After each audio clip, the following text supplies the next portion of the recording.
Assalamualaikum warahmatullahi wabarakatuh. Perkenalkan, saya Anissa Rofiatul Mubarokah, NIM 193141133, Prodi Pendidikan Guru Madrasah Ibtidaiyah, kelas 2D, Fakultas Ilmu Tarbiyah, IAIN Surakarta, tahun 2019-2020. Nah, pada video kali ini saya akan menjelaskan tentang materi kepramukaan, yaitu yang pertama adalah materi tentang sejarah pramuka di dunia, dan yang kedua adalah tentang metode kepramukaan, dan yang ketiga adalah administrasi gerakan pramuka. Nah, untuk materi pertama yang akan kita bahas adalah sejarah pramuka di dunia. Sebelum kita membahas tentang sejarah pramuka, kita harus mengetahui siapa pendiri dari gerakan pramuka. Perlu kita ketahui bahwasanya pendiri gerakan pramuka adalah seorang yang berkebangsaan Inggris yang bernama Lord Robert Baden-Powell of Gilwell. Beliau lahir pada tanggal 22 Februari tahun 1857 dengan nama Robert Stephenson Smith. Beliau memiliki ayah yang bernama Baden-Powell. Ayahnya adalah seorang profesor geometri di Universitas Oxford. Ayahnya meninggal ketika Baden-Powell masih berusia sangat kecil. Baden-Powell memiliki beberapa pengalaman yang menarik yang sangat berpengaruh pada dunia kepramukaan. Apa saja? Yaitu yang pertama adalah beliau pernah ditinggal bapaknya ketika beliau masih sangat kecil, sehingga beliau mendapatkan pembinaan watak dari ibunya.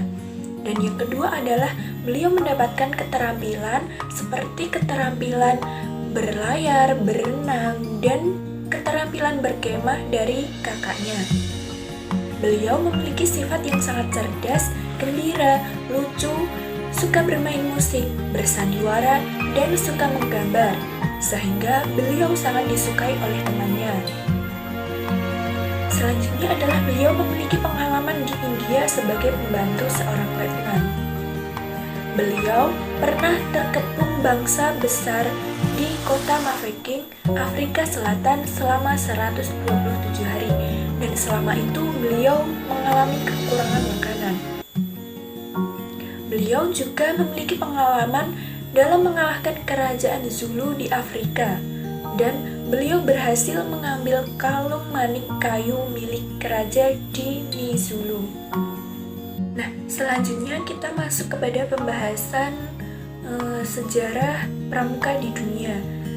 Perlu kita ketahui bahwasanya pada awal tahun 1908, Baden-Powell menulis pengalamannya untuk acara latihan kepramukaan pada bukunya yang berjudul Scouting for Boys. Kemudian buku tersebut tersebar di negara Inggris dan negara-negara lainnya di dunia, sehingga telah berdiri organisasi kepramukaan yang bernama Boy Scout yang saat itu hanya untuk laki-laki. Pada tahun 1912, atas bantuan adik perempuannya, beliau berhasil mendirikan organisasi kepramukaan wanita dengan nama Girl Guides. Sedangkan pada tahun 1916, telah berdiri kelompok pramuka usia siaga dengan nama CUB atau Anak Serigala, dengan buku The Jungle Book sebagai pedoman dalam kegiatannya. Pada tahun 1918, beliau membentuk Rover Scout bagi mereka yang telah berusia 17 tahun. Dan pada tahun 1922, beliau menerbitkan buku yang berjudul Rovering to Success atau Menggembara Menuju Bahagia. Pada tahun 1920 diselenggarakan Jambore Dunia untuk pertama kalinya di Olympia Hall, London. Beliau mengundang pramuka dari 27 negara. Dan pada saat itu, beliau juga diangkat sebagai Bapak Pandu sedunia. Pada tahun itu, juga dibentuk Dewan Internasional dengan 9 orang anggota dan Biro Sekretariat di London, Inggris. Sedangkan pada tahun 1958, Biro Kepramukaan sedunia dipindahkan dari London ke Ottawa, Kanada. Dan pada tanggal 1 Mei 1968, lagi-lagi Biro Kepramukaan dipindahkan ke Geneva, Swiss.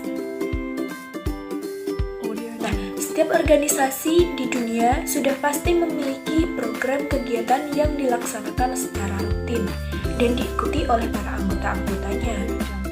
Salah satu kegiatan pramuka di dunia adalah Jambore Internasional. Jambore Internasional diikuti oleh seluruh anggota di dunia. Jambore sendiri memiliki pengertian sebagai pertemuan besar untuk pramuka penggalang. Nah, Jambore Internasional dilaksanakan setiap 4 hingga 5 tahun sekali. Untuk penentuan tempat pelaksanaannya dilakukan secara bergantian antar negara sesuai dengan kesepakatan antar negara tersebut. Nah, untuk materi selanjutnya yang akan kita bahas adalah materi metode kepramukaan. Perlu kita ketahui bahwasanya metode kepramukaan adalah suatu cara memberikan pendidikan watak kepada peserta didik melalui kegiatan kepramukaan yang menarik, menyenangkan, dan menantang yang disesuaikan dengan kondisi, situasi, dan kegiatan dari peserta didik. Nah, dalam metode kepramukaan kita dapat belajar progresif melalui beberapa hal, yaitu yang pertama adalah pengamalan kode kehormatan pramuka.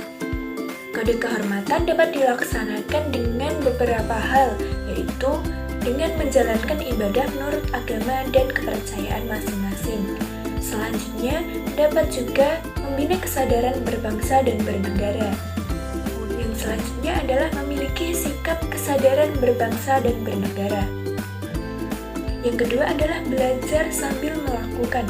Belajar sambil melakukan dapat dilaksanakan dengan beberapa hal, yaitu kegiatan kepramukaan dilakukan sebanyak mungkin melalui praktek secara praktis. Dan selanjutnya adalah mengarahkan perhatian peserta didik untuk berbuat hal yang menantang. Cara belajar progresif yang selanjutnya adalah dengan sistem bergu. Sistem bergu dilaksanakan agar peserta didik dapat memperoleh kesempatan belajar memimpin dan dipimpin dalam berorganisasi, dapat memikul tanggung jawab, bergotong royong dalam kerukunan. Kegiatan tersebut dapat mempermudah penyampaian pesan di alam terbuka dan mengurangi rentang kendali. Yang selanjutnya adalah dengan kegiatan yang menantang dan mengikat, serta mengandung pendidikan yang sesuai dengan perkembangan jasmani dan rohani anggota muda. Nah, kegiatan belajar lainnya dapat melalui kegiatan di alam terbuka.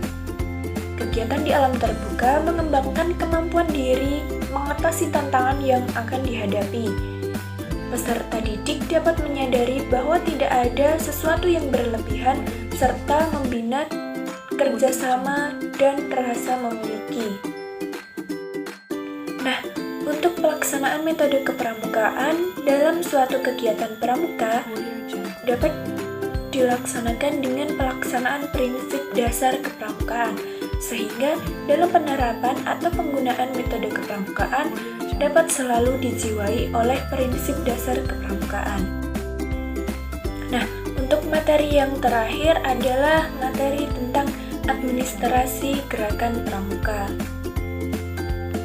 Menurut Kamus Besar Bahasa Indonesia, administrasi adalah usaha dan kegiatan yang meliputi penetapan tujuan serta penetapan cara-cara penyelenggaraan pembinaan organisasi.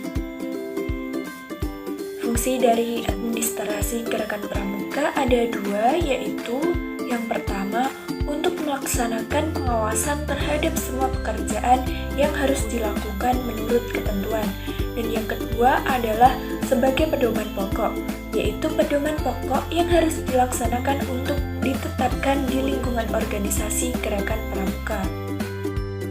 Administrasi sendiri digolongkan menjadi 5 bagian, yaitu yang pertama adalah catatan, yang kedua adalah laporan, dan yang ketiga adalah perencanaan, rencana, dan program, dan yang keempat adalah keputusan, serta yang terakhir adalah surat menyurat. Nah, surat menyurat dalam kepramukaan didefinisikan sebagai kegiatan pengendalian arus berita, baik lisan maupun tertulis, yang timbul dari adanya pencatatan, laporan, perencanaan, rencana, dan program, serta keputusan yang memungkinkan adanya permintaan penjelasan, penambahan kekurangan, atau perubahan-perubahan. Sendiri dibagi menjadi 2 macam, yaitu surat masuk dan surat keluar. Nah, surat masuk adalah semua surat yang diterima dari instansi lain yang penerimaannya dipusatkan di sekretariat. Sedangkan surat keluar adalah semua surat yang dikirimkan kepada instansi lain. Nah, selanjutnya adalah macam-macam buku administrasi pramuka. Buku administrasi dibagi menjadi beberapa macam, yaitu yang pertama adalah buku administrasi. Buku administrasi bisa terdiri dari buku tamu, buku permintaan pendaftaran anggota baru, buku inventaris, maupun buku-buku program kerja lainnya. Yang kedua adalah buku perindukan siaga. Buku perindukan siaga terdiri dari beberapa macam buku seperti buku tabungan, buku acara latihan, buku presensi, buku kas, dan buku log. Buku log merupakan buku yang berisi tentang catatan peristiwa yang mengesankan dalam setiap kegiatan pramuka. Dan yang ketiga adalah buku pasukan penggalang, serta yang keempat adalah buku amalan penenggak. Terima kasih telah menonton video ini sampai habis. Kurang dan lebihnya saya mohon maaf. Wabillahi taufiq wal hidayah. Wassalamualaikum warahmatullahi wabarakatuh.